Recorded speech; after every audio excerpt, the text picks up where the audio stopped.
without the weaknesses of the West against the Soviets, against Mao Zedong and Communist China, how they abandoned Generalissimo with Chiang Kai-shek and the nationalists, at the Bay of Pigs, where they abandoned our freedom forces. Without the weaknesses of the West, communism would never have achieved the power it has achieved. Hey,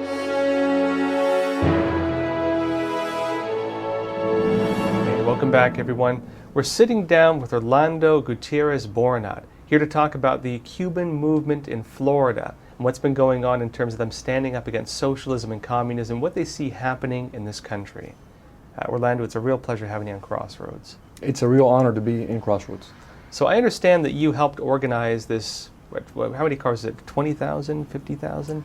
The community organized a 30,000 car caravan, anti-communist, anti-socialist caravan on October 10th of 2020 to express our rejection of communism in its new phase and its new mutation, and also to point out that in the Western Hemisphere, the sanctuary of communism is in the island of Cuba. 30,000 people. Now normally when we think about... 30,000 cars. A lot more people. There are about 3 or 4 people per car. Oh, wow. Now, usually when we think about anti-communist movements, a lot of people in the U.S. think, or maybe until recently, typically think these are things of the Cold War. It's over. Cuba's changing. These different countries are changing. They're not real communism anymore. You hear these narratives. What would you say to people who think this?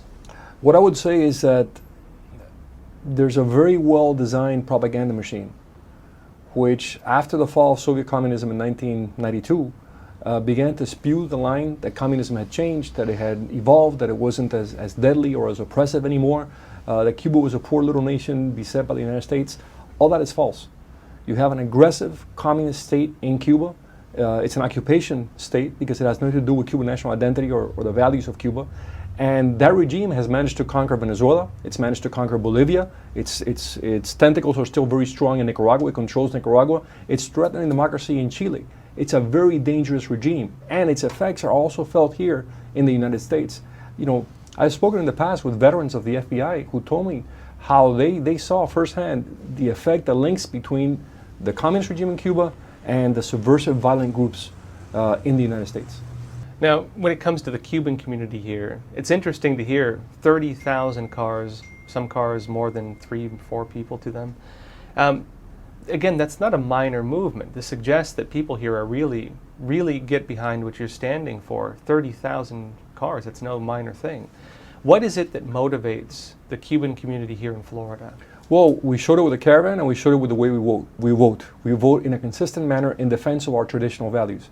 This is a community that's very modern, very successful, but also very traditional. The family is our basic unit, the authority of the family.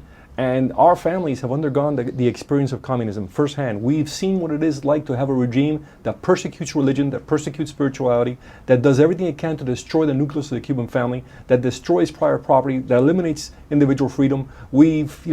Most Cuban families have somebody in the family who's either spent many years in political prisons or has been murdered by the Castro regime. We can't forget that, because it's a life experience, it's a wisdom that history has imparted on us in a very bloody manner. So that wisdom, that knowledge has been passed from one generation to another. And no matter how many phony polls, how much fake news saying that the younger generation of Cuban exiles don't sympathize with the views of their parents, all that is false. It's a unified community, diverse in many ways, but unified in condemning and rejecting the communist totalitarian state because we know what it does. Now, going back to what happened in Cuba, we tell us what it does. What was it like? You know, Cuba was, of course, a pretty modern country for a long time. What happened? Cuba was a Western, prosperous nation, one of the leading economies in Latin America. Cuba had been devastated in the last war of independence. Between 1902 and 1959, an economic miracle took place in Cuba. Cubans went from being a country that was desolate. 200,000 Cubans had died in the War of Independence in the Spanish concentration camps. Between 1898 and 1959, Cubans turned their country into one of the leading Latin American economies. Did it have political problems? Yes, it did, but those were being solved progressively by Cubans. The Castro regime came in with the promise of elections within 18 months of taking power, of restoring the Constitution of 1940. They did none of that. They turned Cuban farmers into the slaves of the state. They took over all industries. They took over all communication media. They took over the universities. They completely controlled any means citizens had to be able to unify and express their desire for change. And that led to a prolonged resistance. It's been 61 years of communist oppression in Cuba. But during all those years, Cubans have resisted in one way or the other. And that's kept us united, and that's kept us hopeful that we will one day regain our freedom. Now, in terms of what is happening here in the U.S. right now, of course, the Obama administration policy towards Cuba and the Trump policy towards Cuba were very different.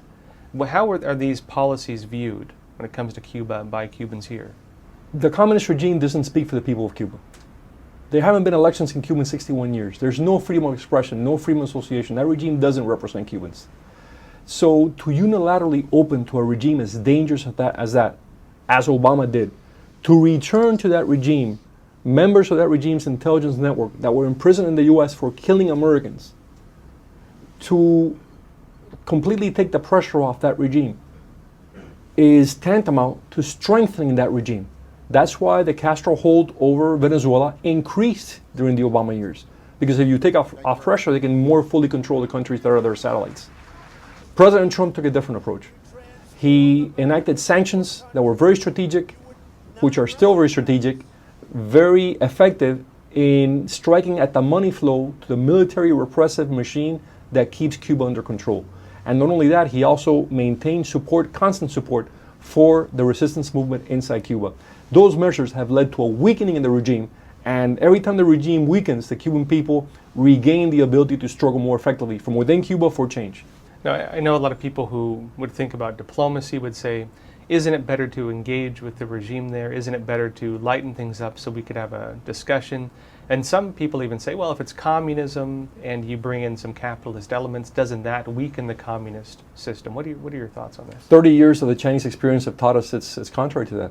We gave China most favored nation status, and it used that status to build up its own communist party, to strengthen the dictatorship. There's been no democratization of China by the state.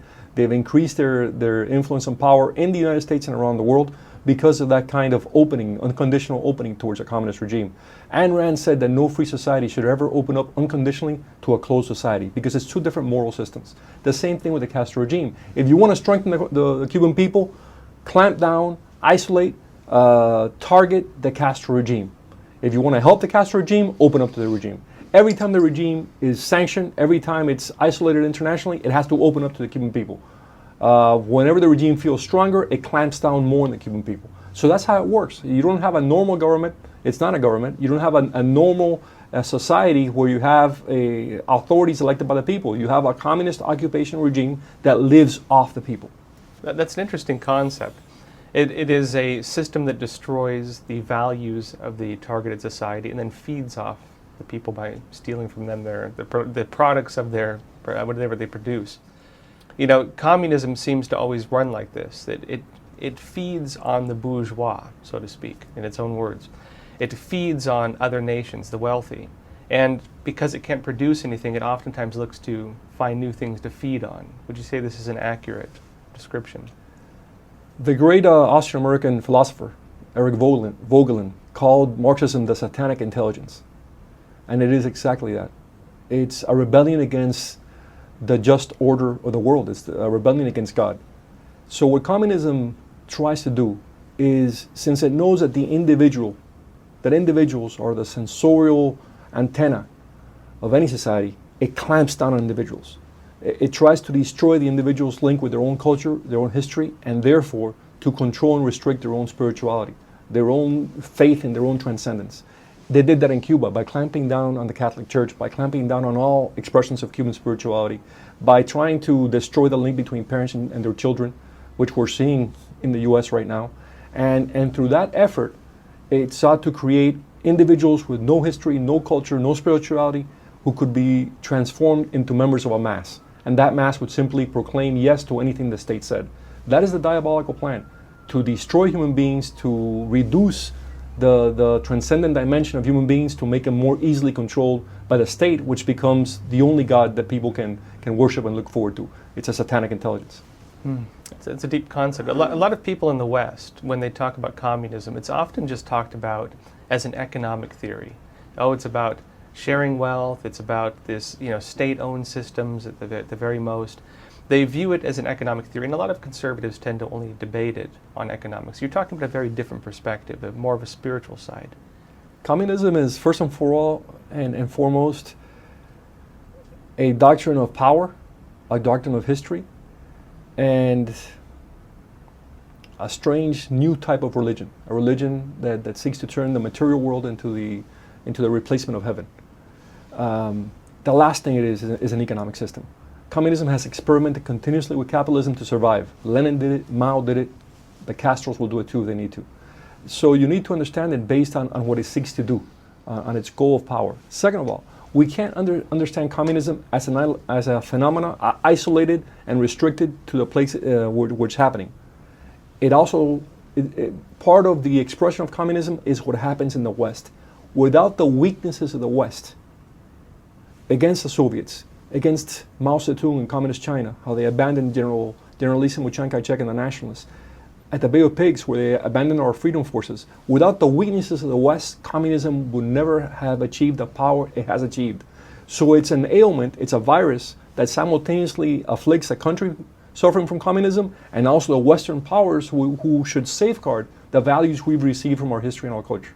I don't know if I'm explaining myself, but it's a phenomenon that has to be well studied to be understood how it manifests itself. In The Spectre of Communism, that great series being published by the Epoch Times, you see it clearly described. It's an ailment afflicting the entire world, in some ways in the West and in other ways in those countries afflicted by communism.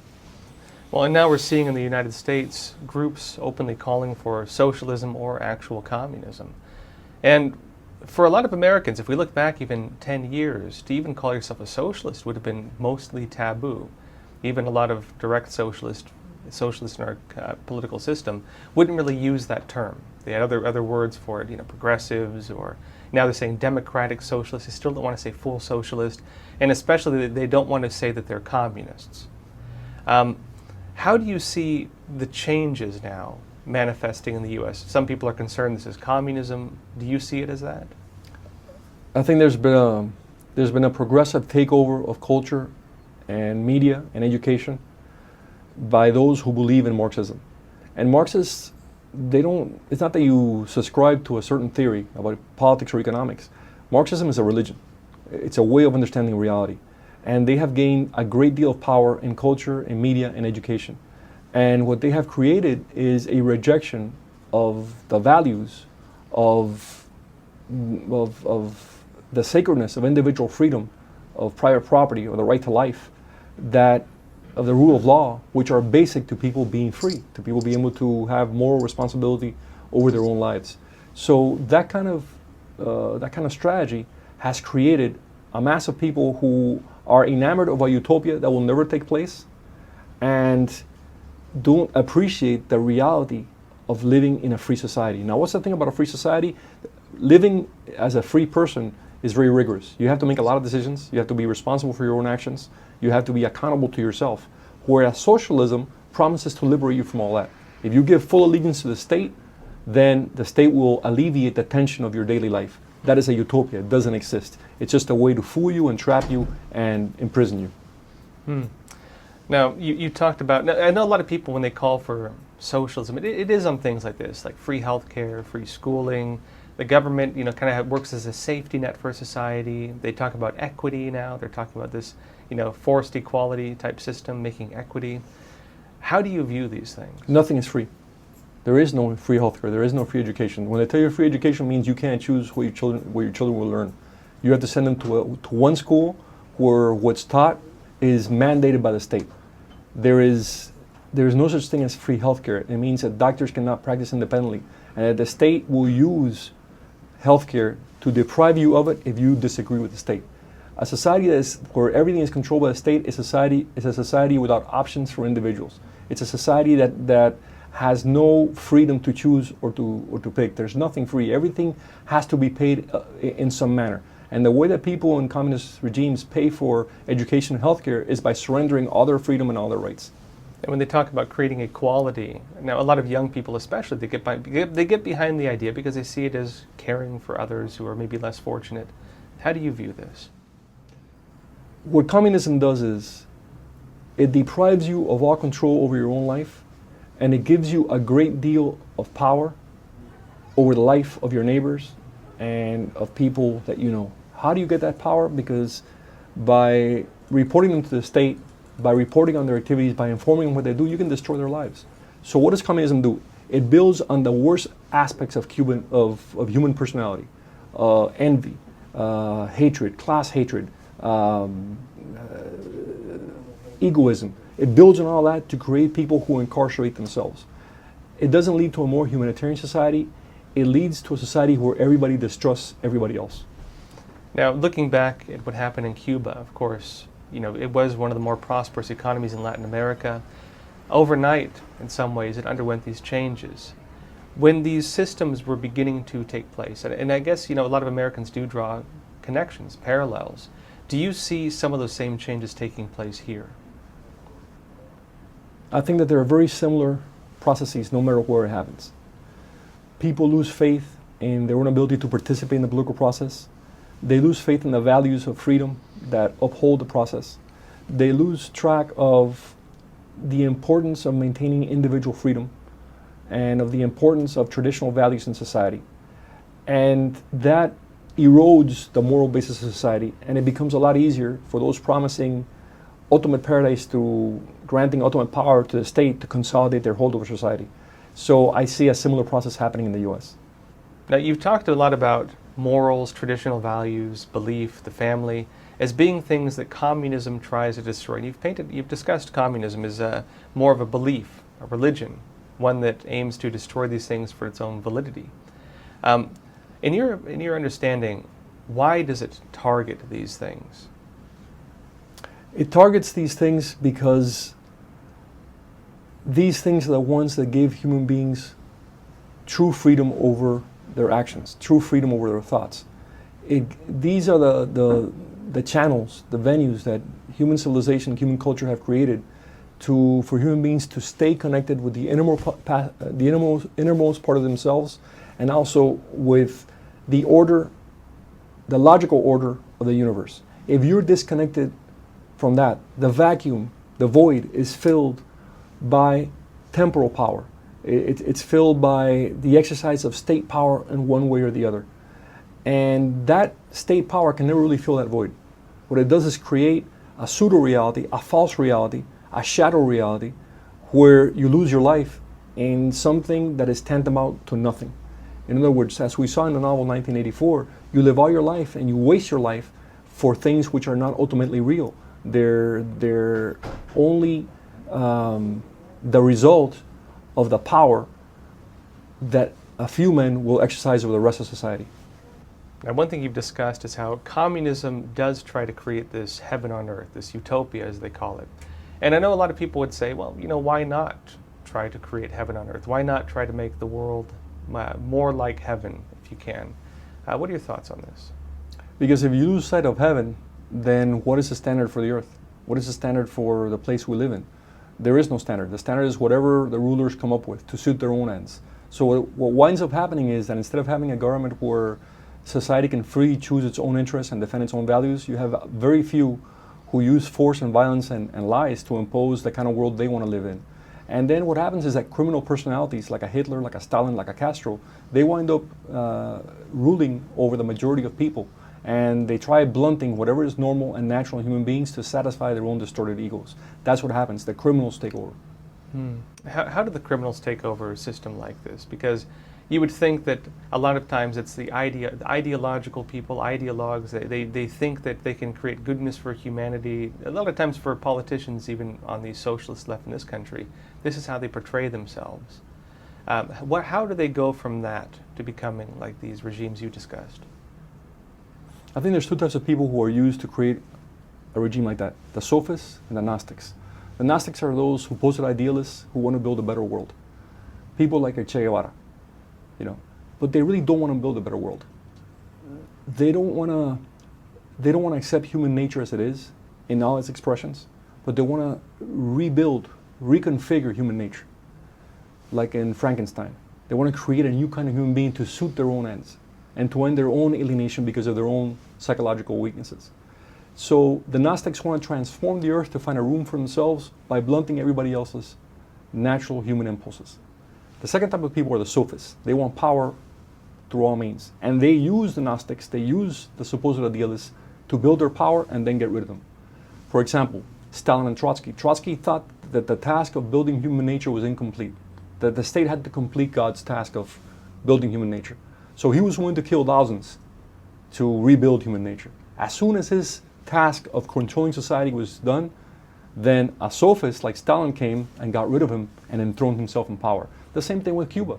Castro was the sophist. He wanted power at whatever cost, and he used somebody like Che Guevara to do all the killing and all the destruction. And once that was done, he got rid of Guevara, and then he had full power.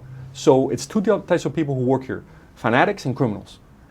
And the criminals are very good at manipulating the fanatics. And the fanatics aren't that good to start off with because they don't have a realistic view of human nature. And a realistic view of human nature means understanding that human beings are individuals and they're spiritual. If you try and negate that in a human being, you're eroding that human being. You're not appreciating the full dimensions of humanity. And every totalitarian regime has to negate spirituality and negate individuality.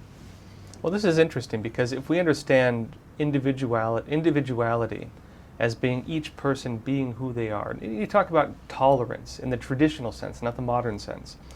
Tolerance doesn't mean necessarily accepting how everyone is. It means tolerating how everyone is and finding ways to create a harmonious society despite our differences. Whereas the socialist movements, even here in the US now, they're pushing for the elimination of things they believe are antithetical to what they view as acceptance, not tolerance. And how do you change people to go from tolerating differences to accepting into themselves the values of the collective? How does that process take place? I think it's a process of distorting the human ego. The human ego has two poles. It has an enlightened pole, which is the place of reason and the domain of the spirit, or the transcendent, and has a lower pole, which is that of the passions, which is driven by the needs of the body. And I think that what communism does is it exacerbates the lower end, the lower spectrum of the ego. It needs scarcity. Even if a communist regime or a totalitarian regime can generate some prosperity, it always needs scarcity.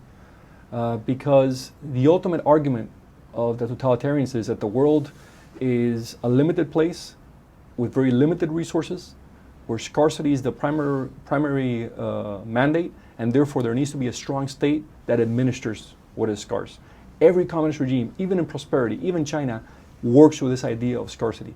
Whereas those who have belief in the transcendent, in the spirit, know that the world is a place of probable abundance, and that through generosity of the spirit and the growth of the ego, you can live in a world that is at every moment ever more abundant. The New Testament is full of the examples of the Messiah, of Jesus, showing abundance at every turn. That the world nature can give you abundance if you act upon nature through the moral laws that nature gives you.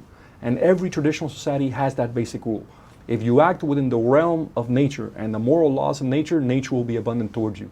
Totalitarian regimes don't want to work within the morality, the natural morality of the world. They want to have their own morality that suits the interests of a criminal elite. You know, this is very interesting because it's something I've been trying to think. I've been trying to understand it myself, which is the idea of trying to reshape reality in a way that is not maintainable, sustainable, within natural existence. Now, if we look at some of the old authors, they even through government subsidies maintain infrastructures that would fail without them, meaning that they cannot exist naturally. Censorship of free speech, is the censorship of ideas that could bring up arguments against things that cannot withstand criticism. In other words, you're maintaining ideas and thoughts that can't exist naturally. You have to censor people and prevent public debate in order to maintain that. How do you understand this concept of maintaining something that can't naturally exist? Vogelin calls it the Imanitization of the theeschaton. It's a very well-known phrase. In other words, trying to turn the earth into the ultimate expression of reality. It's not. It's a place in passing where we're preparing for a transcendence. What do I mean by that? It starts with Marx. Marx himself says, my doctrine is the end of history. I've identified everything and there's no need for further debate. Every single totalitarian leader after Marx, and they all come from him, either directly or indirectly, say the same thing. We have found truth and there's no further debate. Why? Because they want to clamp down on the life of reason. They want to clamp down on the ability of society and human beings to continue to find truth. They don't want to live in truth. Living in truth is a demanding task which calls for great effort, great responsibility, great intelligence. So by reducing the level of life, by reducing how human beings see themselves and what their priorities are, they want to reduce and clamp down on the world of reason. It's an argument we see from the very beginning. Socrates, Plato, their struggle against the sophists. It's the same one. Restrict the expansion of the human mind so that you can control people. I guess just last question. Now, a lot of Americans are facing a lot of uncertainty with the future of this country, and there are a lot of people concerned of what it means when you have people with very socialist ideas coming into power in this country, and these movements as well, these social movements. Based on your own experiences and based on what you've seen, if you were to tell Americans one thing about the current state that we're seeing right now, what would you tell them? The existence of a republic, and this is the greatest republic the earth has known in its history, the existence of a republic is hard work. It takes a great deal of intellectual and moral effort. The founders understood that, and they founded a series of institutions which have allowed people, the normal human person, to exercise and to function at the utmost of their being. I fear that the materialism, the manipulation in media and education has resulted in people who demand less of themselves and therefore are not apt to live within a free society that demands so much from each of us according to our own lives. We've become a society of addiction and appetites that we can't ever fulfill because the needs of the body can never be fulfilled, and they take you away from the transcendence and the harmony of the spirit. So I think that what is most important is that America go back to its roots, its deeply profound spiritual roots. The founders understood that there was knowledge passed down from the beginning of time to all the great civilizations and the great philosophies that expressed how to live in freedom, how to ascend the human soul. And they built institutions to protect that process. They weren't ideologues. They were scientists trying to protect the most special part within the human soul. And I think that we need to go back to that root. And I think America's root is profoundly Christian. America needs to go back to that Christian root, to that understanding that there's a God with moral laws, and that if you follow those moral laws and your institutions are based on those moral laws, then you will have a world in abundance. Orlando, thanks again for being on Crossroads. Thank you.